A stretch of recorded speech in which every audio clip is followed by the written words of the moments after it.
Gracias por seguir en Acción 10 en la mañana. Hoy en Debates y Soluciones vamos a profundizar en los efectos de la reciente reforma a la Ley del Consumidor.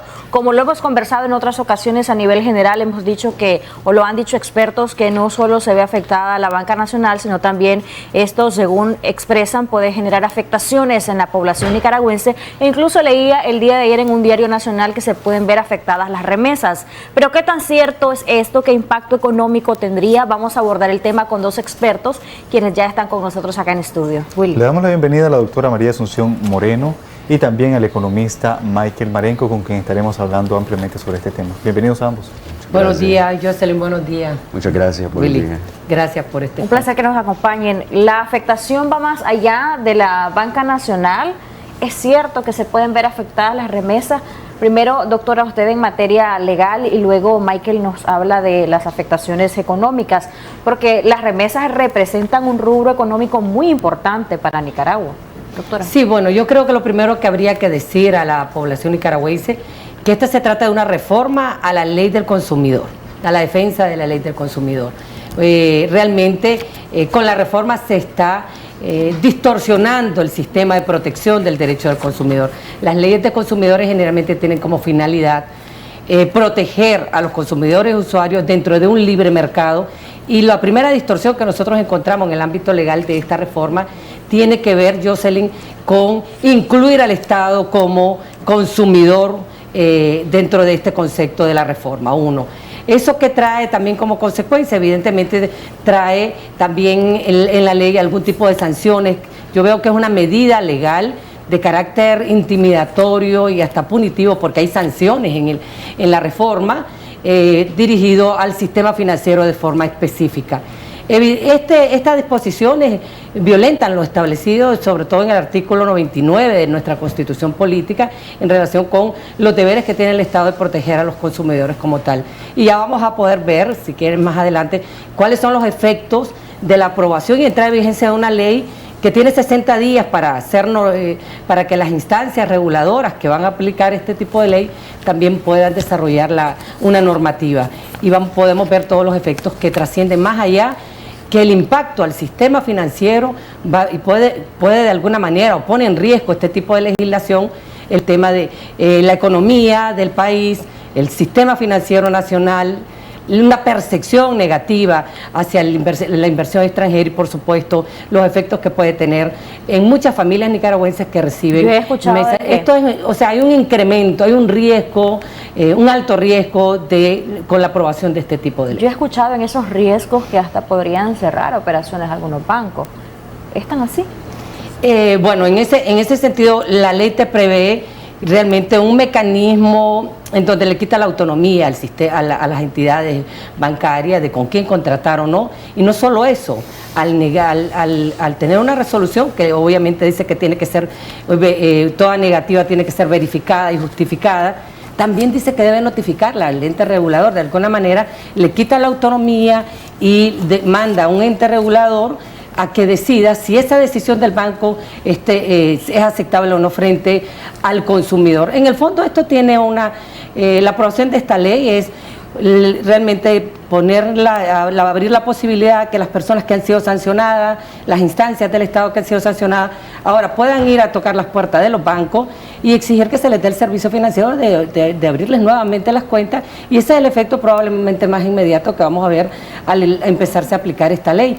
¿Qué efecto va a tener el que nuestros bancos estén en estas condiciones, verdad? Dentro de este marco regulatorio, pues sin duda lo vamos a poder hablar en el desarrollo del programa, porque sí, sobre todo lo que hay que decir es que pone a Nicaragua, al sistema financiero de Nicaragua y a la economía de Nicaragua en un alto riesgo este tipo de legislación. Y precisamente, Michael, siguiendo este planteamiento que ha hecho la doctora, ese riesgo, ¿qué representa efectivamente para nuestro país? ¿Podría haber algún tipo de sanción de la banca internacional contra los bancos nicaragüenses en caso de ser obligados a aceptar que se le abran cuenta a personas sancionadas e instituciones? Sí, bueno, súper interesante lo que mencionaba la doctora, porque definitivamente la ley, a partir de la interpretación que se hace de ella, provoca disrupciones en el mercado. Además de las disrupciones, ocasiona la pérdida de confianza en el sector privado, en los flujos de inversión extranjera directa, porque como ya mencionaba, el punto culmen del asunto es cómo posiciona al Estado como usuario y consumidor. Como nota al pie de página menciono, no es que el Estado nunca haya sido usuario y consumidor, sí lo es. De hecho, el 15% del Producto Interno Bruto es a través del consumo directo del gobierno general. Entonces, pero no aparecía de forma explícita. A partir de ahí, y el artículo que la doctora lo puede desarrollar súper bien, donde se menciona que no tiene que haber ningún tipo de discriminación política para ningún usuario consumidor, siendo ahora el Estado usuario y consumidor, es que se interpreta todo este tema donde cualquier persona sancionada podría recurrir a necesitar algún tipo de servicio financiero y no serle negado, porque el tema de discriminación política abarca un espectro bastante amplio de posibilidades. Ahora, ¿qué ocasionaría esto? Lo principal, la GAFI. Estaríamos en observación de la GAFI. ¿Por qué? Porque el Grupo de Acción Financiera Internacional de lo que se ocupa es de observar vulnerabilidades en las bancas comerciales para efectos de evitar de que esto perjudique al sistema financiero internacional. Entonces, la primer vulnerabilidad es el tema del lavado de dinero, el lavado de activos, el tema del financiamiento al terrorismo y el tema del financiamiento a la proliferación de armas de destrucción masiva. Entonces, alrededor de todo esto es que la GAFI establece listas. Nosotros estábamos en la lista gris, o estamos todavía en la lista gris, y a partir de ahí, ¿cuáles han sido las consecuencias? Lo principal es que el riesgo país aumenta, los instrumentos financieros se encarecen, el tema de las transacciones a nivel internacional se encarecen, muchos de los servicios financieros. Entonces, pasando a una lista negra, porque estas reuniones la GAFI las hace semestralmente y a partir de ahí se evalúa. Si nosotros pasáramos a una lista negra, lo primero que sucederían serían contramedidas financieras. Recordemos que los bancos, las instituciones financieras, las aseguradoras, todas ellas trabajan interconectadas a nivel internacional, no aisladas. Entonces, lo que ocurriría es que, ya sea de forma unilateral, algún país o de forma colectiva, sucede el tema del cierre de corresponsalía. Y ¿por qué sucedería esto? Porque los bancos trabajan con algo que se llama gestión de riesgo, enfoque basado en gestión de riesgo.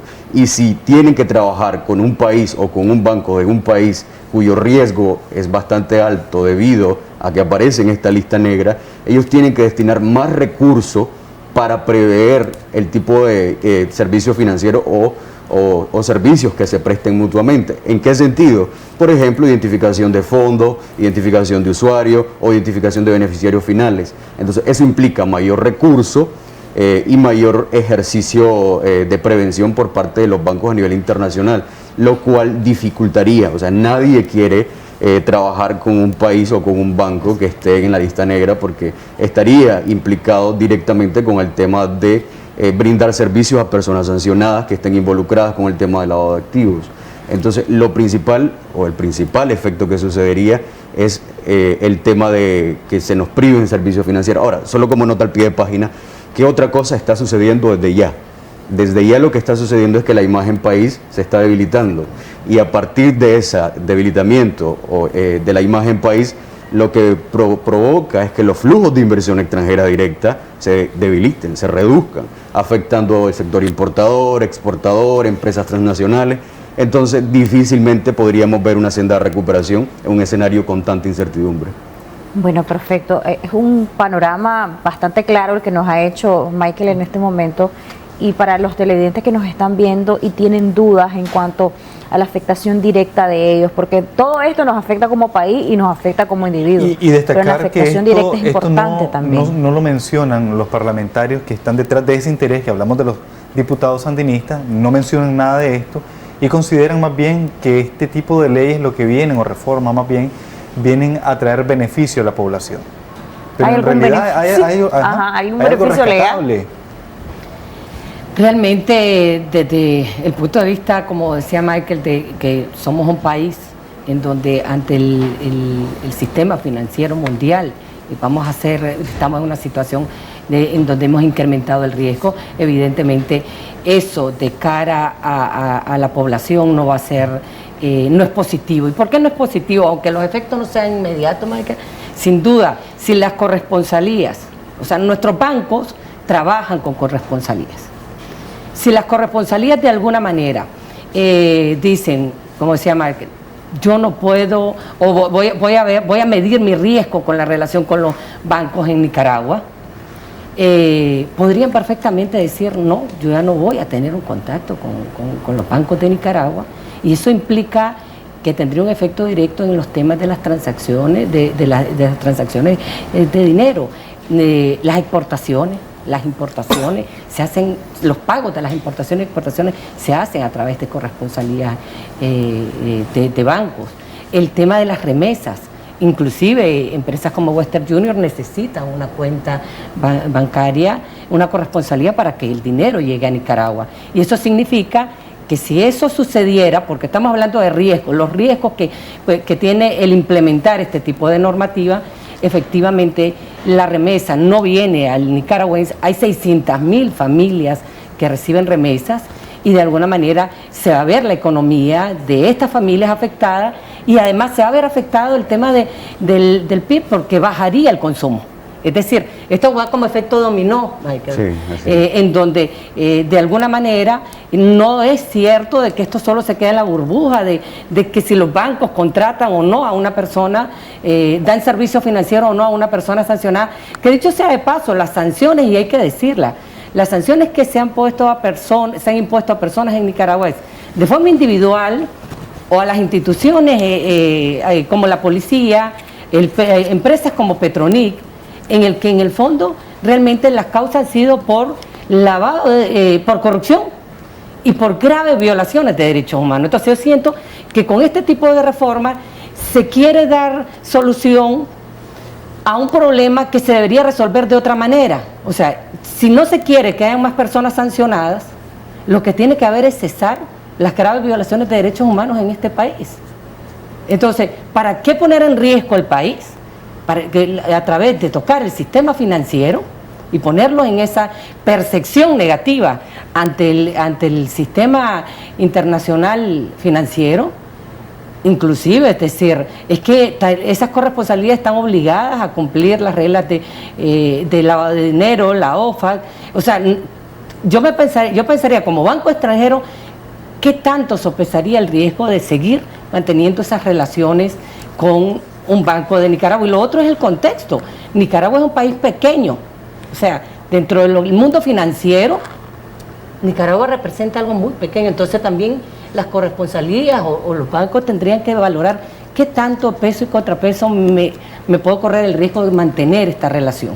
Por ejemplo, Entonces, con instituciones como la policía, que fue sancionada como institución en sí, ¿esto estarían buscando realmente que con una institución de gobierno las cosas puedan tener el caudal que tenían antes y se arriesgarían los bancos a qué tipo de situaciones si dicen no al Estado de Nicaragua, al gobierno de Nicaragua? Tienen y si dicen riesgo, sí, según la ley, ¿a qué riesgo? Internamente también hay ley, es decir, la ley trae un sistema sancionador casi punitivo, ¿verdad?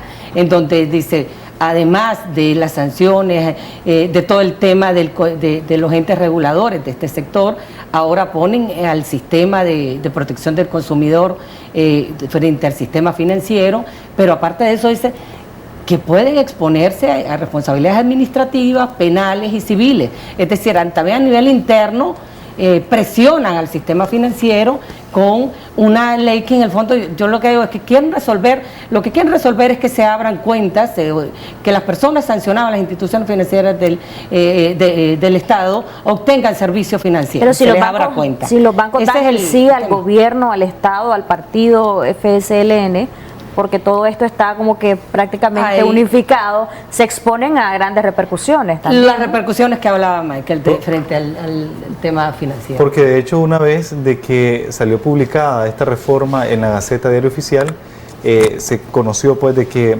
tanto Asoban como las pequeñas microfinancieras sostuvieron algún tipo de reunión, de manera que están valorando recurrir de amparo ante esta ley. ¿Esto es posible?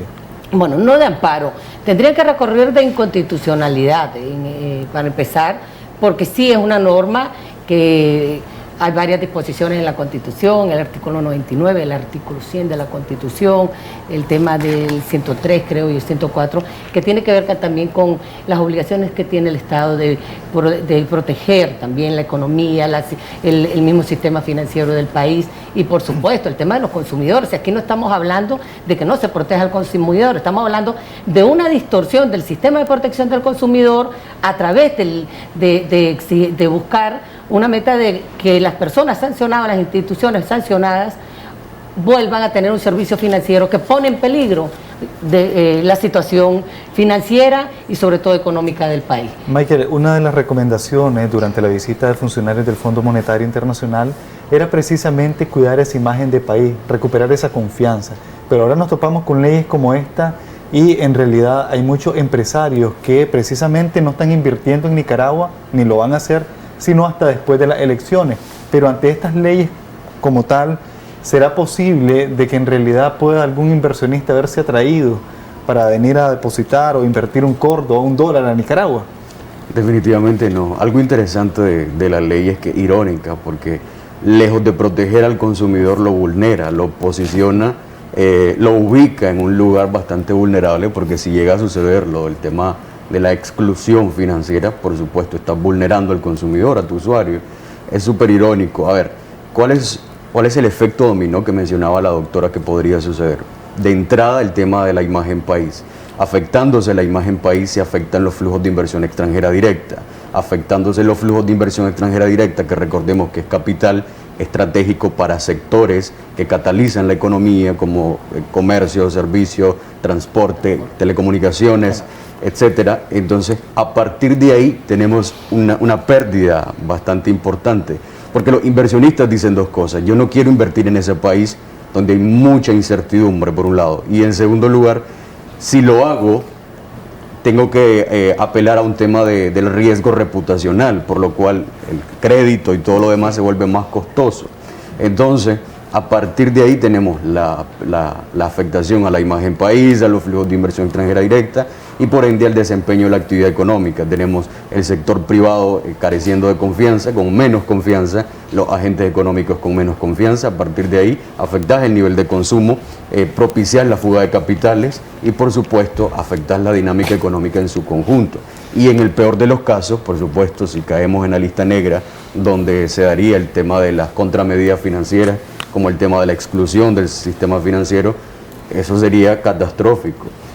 Como nota también al pie de página menciono lo siguiente: la aprobación de la ley de entrada ya ha perjudicado. El peor escenario es que se materialice, se cristalice el tema de que funcionarios del Estado sancionados soliciten servicios financieros. Por supuesto, esto es especulativo, podría o no podría suceder, pero de entrada hay una afectación y ese es el problema, de que como no existe correlación de poderes, a pesar de que hubieron voces de alerta, llamados de atención por lo contraproducente de esta ley, no hubo un poder legislativo que reflexionara alrededor de esto y detuviera o al menos reformara alguno de los elementos.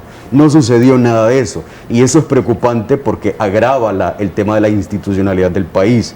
Entonces, hay muchos elementos por donde esta ley está afectando el desempeño de la actividad económica y eso, por supuesto, es una factura que nosotros vamos a pagar incluso en el mediano plazo. De hecho, una de las quejas de muchos sectores, muchos gremios, es que cuando se van a aprobar y muchas de estas leyes o estas reformas se hacen con carácter de urgencia, su aprobación, su discusión y aprobación, ni siquiera denuncian ellos, se hacen los procesos debidos de consulta. Para aprobar una reforma de esta naturaleza, ¿qué sectores deberían haber sido consultados, doctor? Bueno, principalmente, por supuesto, el sector económico, financiero, sin duda. Va a haber el proceso de formación de ley, que es el normal. Lo que sucede es que la excepción se está convirtiendo en la regla. La ley orgánica del Poder Legislativo, ¿qué te dice, José? Que existe la facultad del Ejecutivo de presentar excepcionalmente, obviamente, unas iniciativas con trámite de urgencia. Lo que hemos visto desde noviembre para acá es que se han aprobado 7 leyes. Y dos acuerdos ministeriales que tienen que ver con la ley de ciberdelito.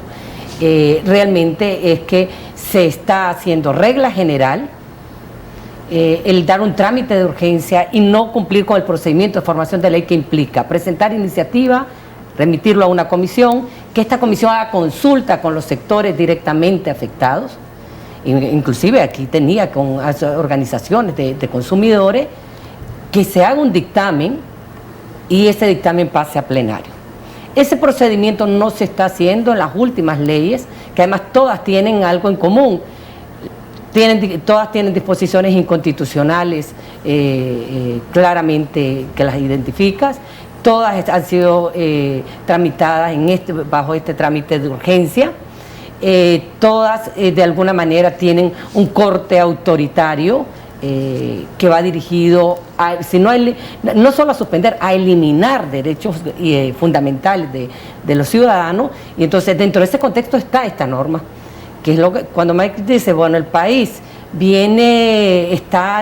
desde ahora ya el país está mal, se le ve mal desde fuera, es porque desde el punto de vista de la institucionalidad venimos incrementando y se viene implantando un sistema que no nos presenta bien ante la comunidad internacional en ninguna de las áreas, en este caso en el tema financiero, pero también las otras leyes en el tema de derechos humanos, que es muchísimo más grave. Entonces, evidentemente eso te pone en evidencia en qué contexto está la ley, qué se pretende, y en el fondo aquí no se pretende proteger al consumidor. Todo lo contrario, cuando yo hablo de una distorsión del sistema de protección del consumidor, aquí los que van a ser afectados, si esta ley se llega a aplicar sobre todo si estos funcionarios sancionados llegan y se aproximan al sistema financiero, y entonces todo el sistema sancionador que se advierte en la norma, en las leyes, y que además seguramente las vamos a ver en las normativas que tienen que aprobar los entes reguladores, pues entonces esto va a poner al país en una situación muy complicada. Y a los nicaragüenses que estamos adentro, obviamente, si hay un golpe, si los efectos a corto, mediano y largo plazo en nuestra economía, en la economía del nicaragüense, pues evidentemente el futuro no es gris, sino que es negro también. Pero lo lamentable, lo decía Michael, es que se ha advertido, aunque no hubo consulta, aquí a Soban, el sector privado dijo, ojo, este tipo de normas nos pueden poner, está incrementando el riesgo país. Y quienes nos representan en la Asamblea Nacional no han atendido esa advertencia, ni tampoco nos han consultado. Entonces, de ahí es donde viene que son normas de corte autoritario, evidentemente, de imponer, voy por esta meta, no me importa la institucionalidad, no me importa la economía, y en el fondo, allá en el extremo no me importa que 600.000 familias que reciban remesa tengan en riesgo el no recibirla a un corto plazo. Y lo curioso, doctora, es que también es un harakiri, porque al final también nos afecta a todos, incluso al Banco Central. Recordemos que uno de los objetivos es mantener el normal desenvolvimiento de los pagos internos y externos. Entonces, afectándose el tema de la interconexión financiera, por supuesto, se afecta uno de los objetivos del Banco Central. Y por supuesto, la economía en su conjunto y al final a ellos también. En materia de las remesas, por ejemplo, ¿qué tanto sería el nivel de afectación si lo cuantificamos? Es un rubro, y lo decíamos hace unos minutos, es un rubro súper importante para la misma dinamización de la economía. Incluso con la pandemia, aunque muchos nicaragüenses perdieron sus empleos, pero eso no implicó que disminuyeran las remesas, por el contrario, hubo un aumento. Creo que representa un 10, un 15% del PIB. ¿verdad? 12%. 12%. Sí, ahorita como mencionaban, pese a todo pronóstico por el tema de la pandemia y los huracanes, más bien el flujo de remesas aumentó. ¿Por qué? Porque las personas en los países emisores como Estados Unidos, España, Costa Rica o Panamá, hicieron una restricción presupuestaria más a su cesta de consumo, y como sus familiares acá estaban pasando penurias más graves, por así decirlo, se limitaron y empezaron a enviar. Entonces eso fue un comportamiento bastante inesperado, porque se pensaba que iba a ser menos, pero definitivamente es un elemento bastante importante. Hablamos del 12% del PIB, 1.800 millones de dólares ahorita en 2020, y 600.000, como mencionaba la doctora, personas que reciben remesa. Y recordemos que la remesa, por su carácter de salario de reserva, tiene un efecto catalizador en la economía porque se transfiere a través del consumo y este a su vez manifiesta un impacto bastante positivo en la dinámica económica. Cuando hablamos de que la banca privada se encuentra en riesgo ante leyes como esta, ¿cuál sería un escenario? ¿Cierre de bancos, por ejemplo? Cierre de bancos. Sería muy extremo. Ese es el escenario extremo, que hablamos de las contramedidas financieras. Podría ser de forma unilateral que un país determine que no va a tener relaciones comerciales, relaciones financieras con Nicaragua o con bancos en Nicaragua, porque por el tema del enfoque basado en gestión de riesgo les resultaría más caro hacerlo. Y recordemos que el tema del posicionamiento, como mencionaba también la doctora, a nivel regional o a nivel internacional no es tan significativo en términos de carteras que maneja Nicaragua, pues. Entonces, definitivamente podría suceder a nivel colectivo en las contramedidas financieras o a nivel unilateral. Un país perfectamente puede decir: voy a dejar de tener relaciones con Nicaragua, cierro sucursales, o mejor dicho, cierro relaciones sucursales, y es el tema de las corresponsalías. Entonces, definitivamente ese escenario está dentro del horizonte de posibilidades tempranas.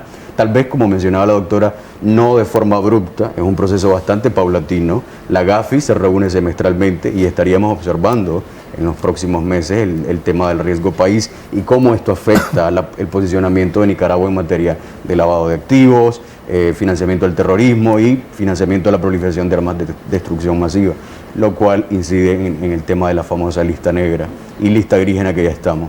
De manera paralela a este tipo de acontecimientos, de reformas y todo esto, hemos visto que de parte de la comunidad internacional ha existido un común denominador, a una sola voz, de hacerle llamados de exhortación al gobierno de Nicaragua. Lo hemos visto recientemente con el nuevo gobierno de Estados Unidos, presidido por su nuevo presidente Joe Biden, y también lo hemos visto recientemente por la alta comisionada Michelle Bachelet, quien hacía referencia al incumplimiento de las recomendaciones que ellos han brindado al gobierno de Nicaragua y de las violaciones a los derechos humanos, algo que una y otra vez el gobierno de Nicaragua lo ha desestimado y pareciera no interesarle, ni siquiera escucharle.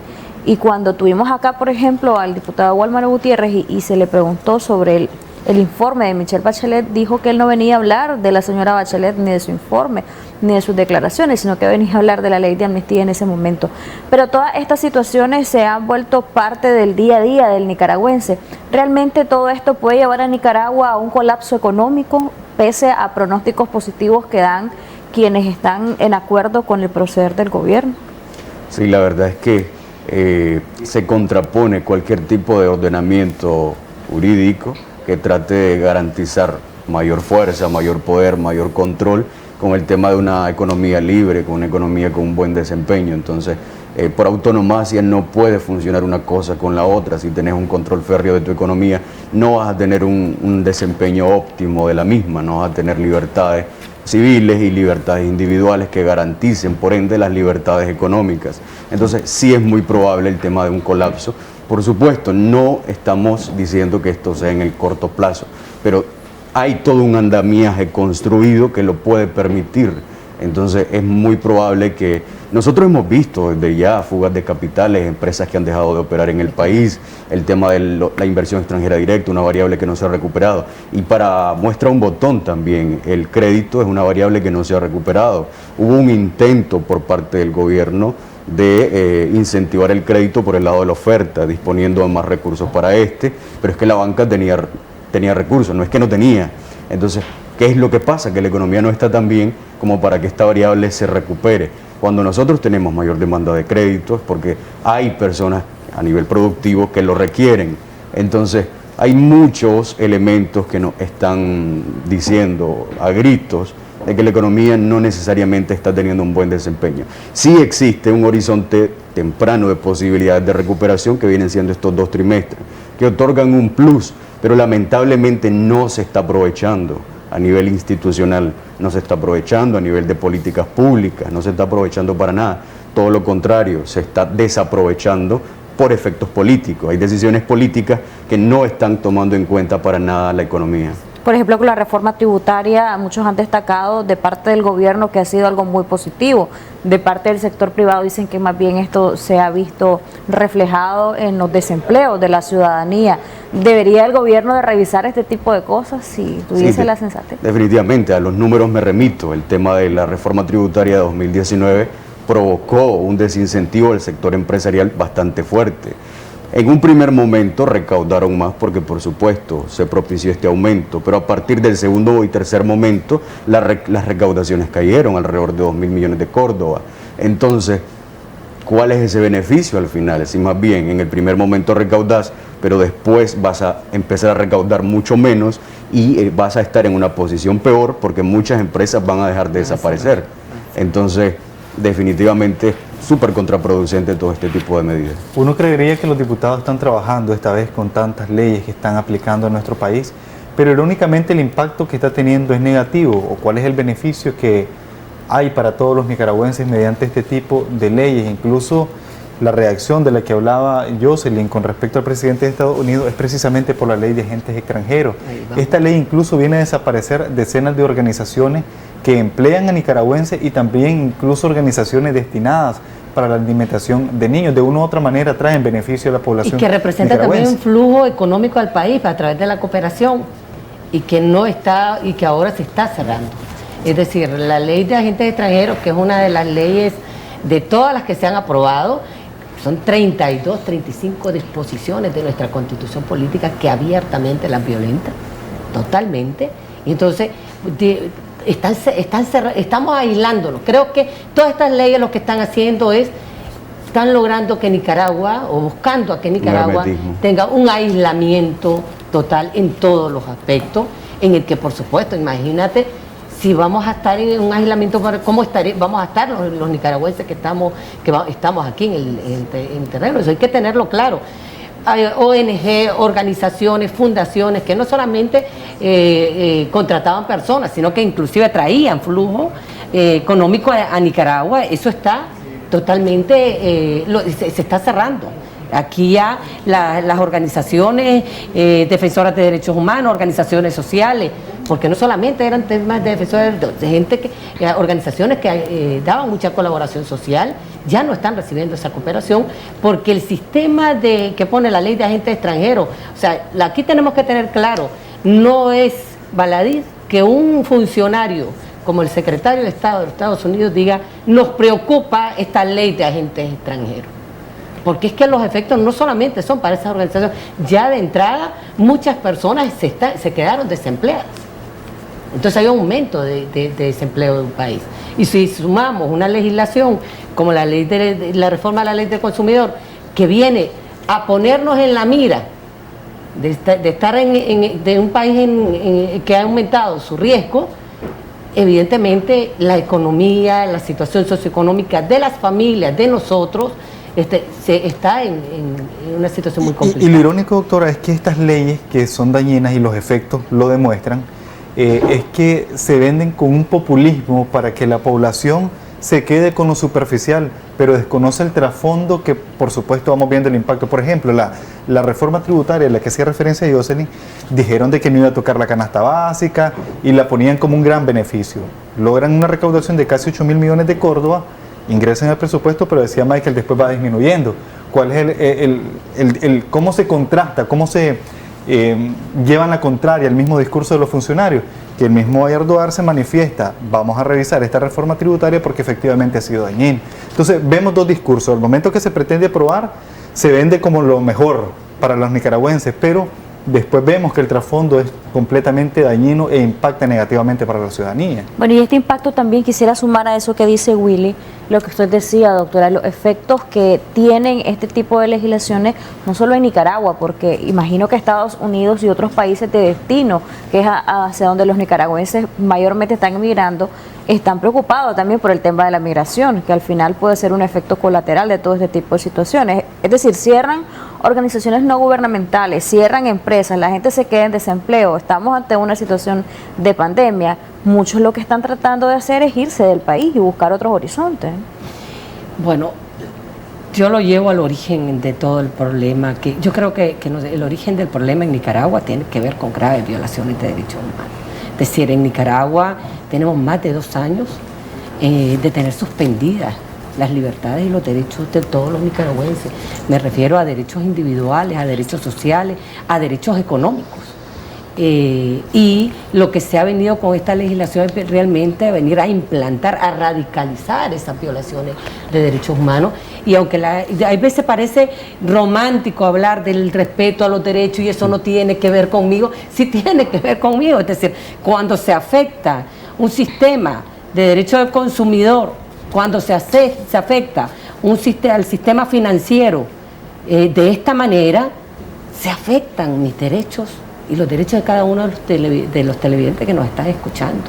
Es decir, llega directamente a nuestra casa, llega directamente a nuestro plato de comida. Entonces, ¿qué han hecho los legisladores a propósito de lo que se... Han estado trabajando en perjuicio de la población, independientemente del discurso que se diga, los efectos de cada una de estas leyes van en perjuicio de la población y probablemente de los sectores más vulnerables de Nicaragua, porque los otros sectores de alguna manera en algún momento van sosteniéndose un poco, aunque en algún momento, si esto se continúa de esta manera, como decía Michael, a corto y mediano plazo, todos los niveles sociales afectados. Pero los que reciben el primer impacto, sin duda, son los sectores social y económicamente vulnerables. Podemos ver ese éxodo de la población nicaragüense hacia los principales países de destino, como son Estados Unidos o España, el mismo Costa Rica y otros nuevos países que se están viendo notoriamente afectados en parte por la migración. Vemos tantos hermanos nicaragüenses que están varados en fronteras entre país y país y prácticamente están en una situación sumamente difícil. Sí. Y ese nicaragüense que está fuera y que está varado entre frontera y frontera representa una ausencia de ingreso económico para su familiar que está aquí en Nicaragua. Así es, las diásporas tienen dos catalizadores. El primero, las condiciones socioeconómicas que viven en sus países, y en segundo lugar, la seguridad. En Nicaragua tenemos los dos catalizadores funcionando. Entonces tenemos que se está más bien incentivando la fuga de cerebro, la pérdida de capital humano, y se está incentivando, por supuesto, el flujo migratorio. Estamos perdiendo mano de obra productiva valiosa para el desempeño de la economía. Además de eso, quiero mencionar en tema desde la perspectiva institucional algo que debió suceder, porque a ver, acá hay una interpretación de un vacío argumentativo en la ley, que es donde se ata y se dice, ok, el Estado de usuario y consumidor ahora, explícitamente, y a partir de ahí no puede haber discriminación política. Entonces, ¿por qué no ha habido un comunicado que desambigüe esto? Porque eso es un tema institucional.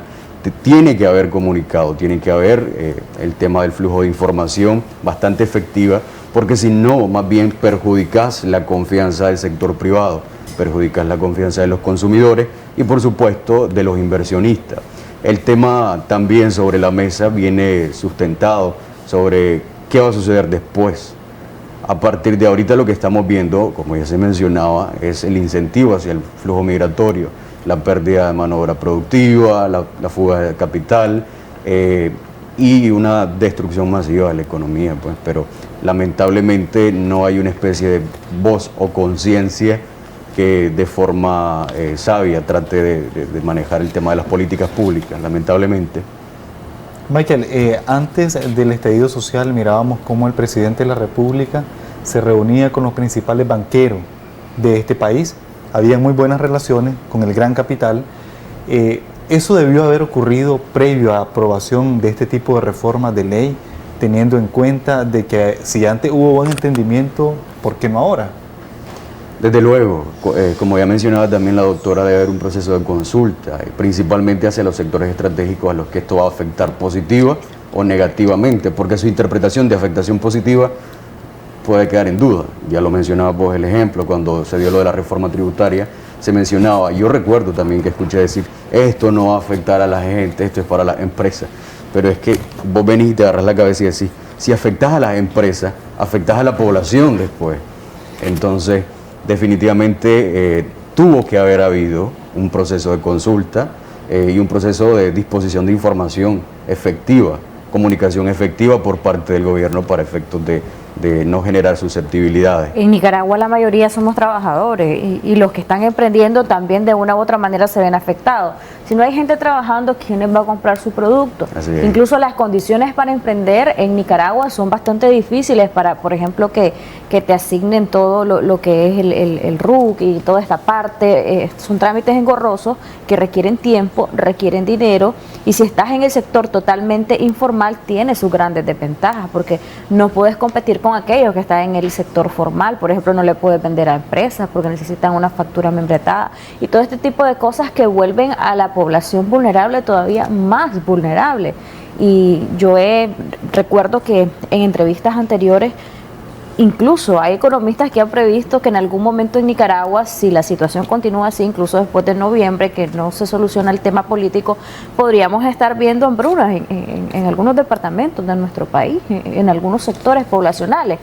¿Ustedes qué opinan? Sobre todo, Michael, ¿será que se puede ver un escenario tan difícil como este, tomando en cuenta que no se ve con claridad la solución política? Pero con el tema de la hambruna incluso hay, y documentado por algunos organismos, en zonas remotas de nuestro país, y que principalmente vinieron a ser afectadísimas con la situación del paso de los dos huracanes. Irónicamente, y lo han reconocido algunos economistas, colegas tuyos, Michael, es el hecho de que esta tragedia o catástrofe vino a traer un alivio, un oxígeno al gobierno por la cantidad de desembolsos que le dieron los organismos internacionales, pero esto también pone en riesgo que continúen más desembolsos con los tipos de leyes que se están aprobando.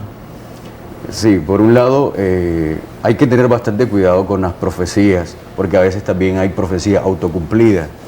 A partir de cierta idea que se venda, la gente puede entrar en pánico y eso se le llama profecía autocumplida. Solo pongo eso como nota al pie de página, hay que tener cuidado con eso. Sin embargo, el tema de la carestía, el tema del aumento de la pobreza y pobreza extrema es un fenómeno real.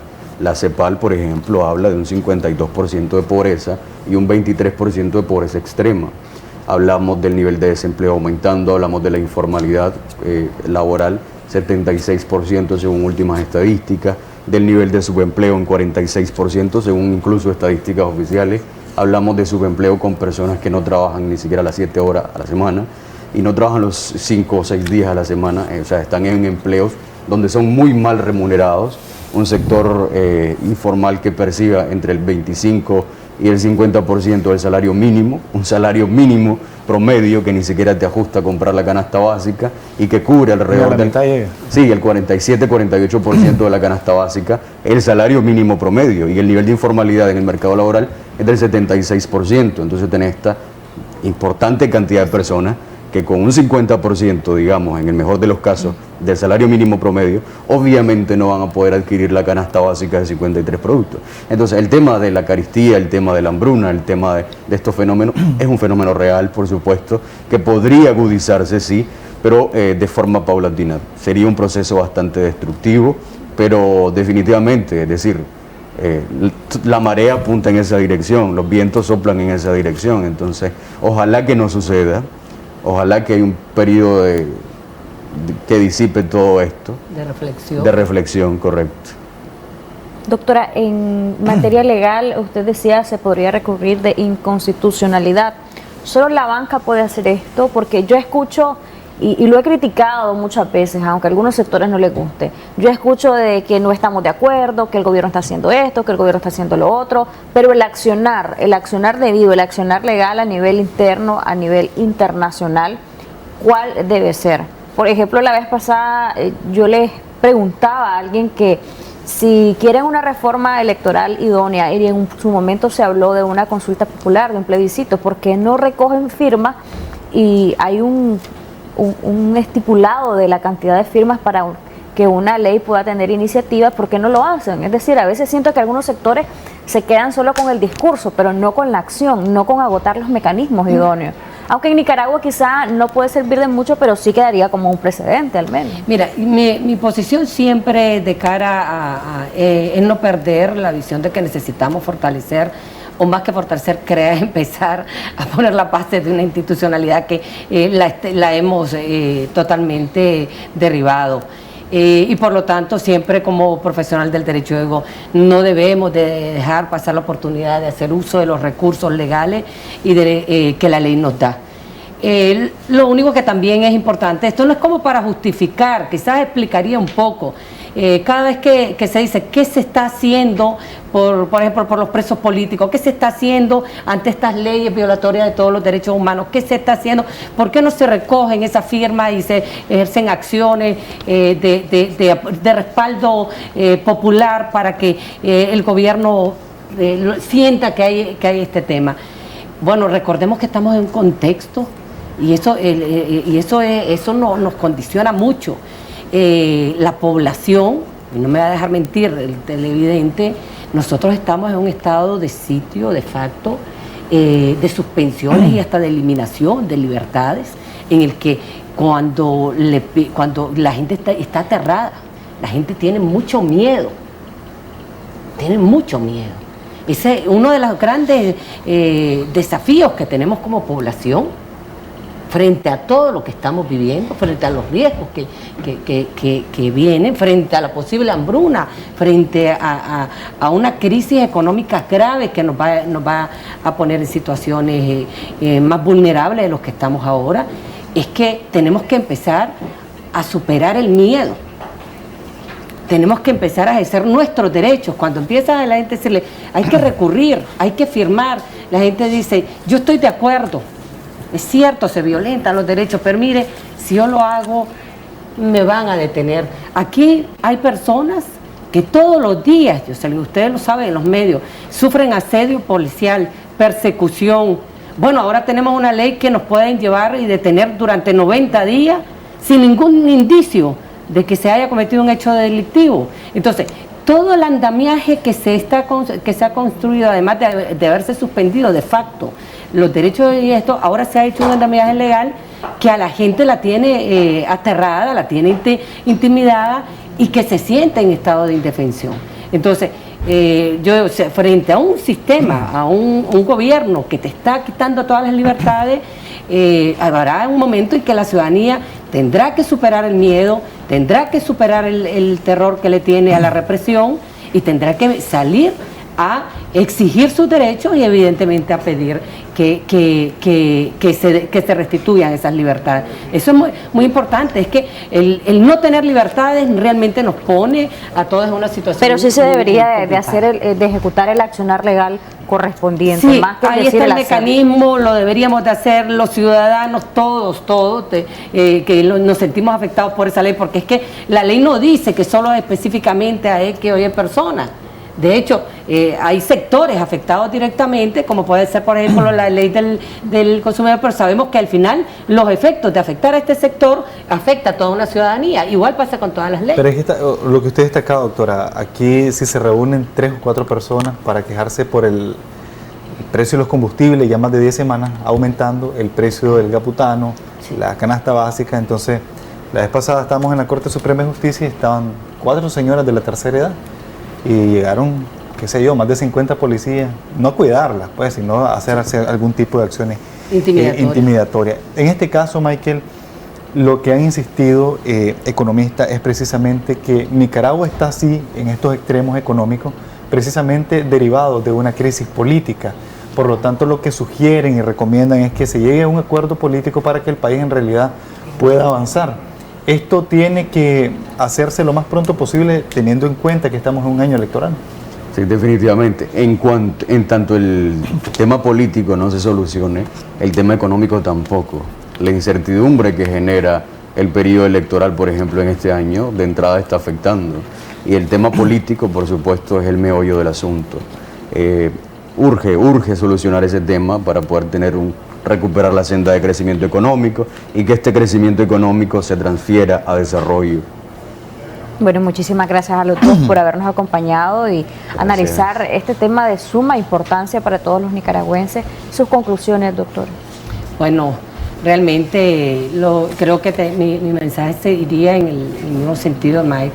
Realmente esperamos que el gobierno, que es el que está promoviendo este tipo de leyes, entre en un espacio de reflexión y de toma de decisiones más acertadas para Nicaragua, para la población nicaragüense, y más aún en un año electoral en el que de alguna manera se tiene que buscar una salida a la crisis que desde hace ya casi 3 años estamos viviendo los nicaragüenses y que además no le benefician al mismo gobierno.